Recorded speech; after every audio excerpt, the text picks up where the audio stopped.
Now, if you're on the way to work now, exactly where are you? Are you in the car on the way? Or are you on the train on the way? You get a lift? Or are you just making your way up the stairs or across the hallway to your home office?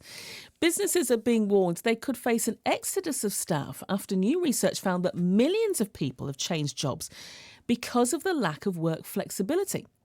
According to the Chartered Institute of Personnel and Development, an estimated 2 million workers have left a job in the last year alone for that reason. 2 million. So should working from home be here to stay? Or is it time to get back into the office? And Simon Lancaster, CEO of the Worcester-based SJL Insurance. Simon, how many of your staff are flexible workers? Fine. So before we got 86 staff, before the pandemic, like everybody, they were all office-based, 9 till 5. And then in the COVID lockdowns, they were all working from home. And now I think like a lot of office-based companies, we've kind of found a bit of a balance. So there's a lot of flexible working. Everybody's got the right to request flexible working, and we kind of take each case on its merit and try and help where we can. And sort of most people do some days in the office, some at home. And I think it's really good for work-life balance for them. You know, they're around to pick the kids up and then back into work and things like that. And you know, sometimes wonder how these things happened before working from home became a thing, but, you know, they're there to walk the dog or whatever it might be, and so it's good from that point of view.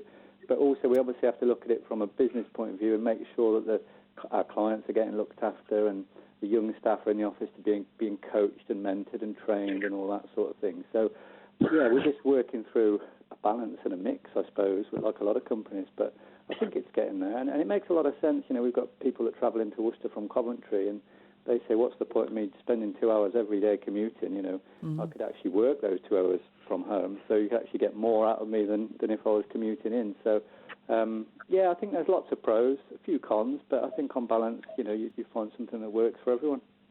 Are there people who still haven't gone back to the office who are missing out, really?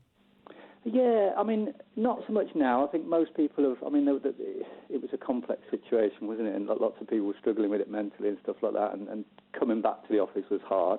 But I think most, well, all are back in some capacity now, even if it's just, you know, a day or a week or something like that. And I think that's important for socials, you know, to actually see people, you know.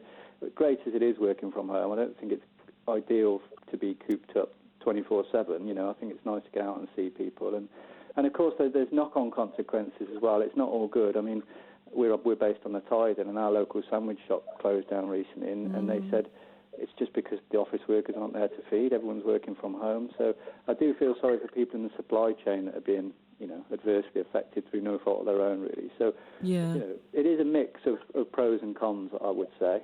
Yeah, it does have a knock-on effect elsewhere along the line, doesn't it? It does, yeah.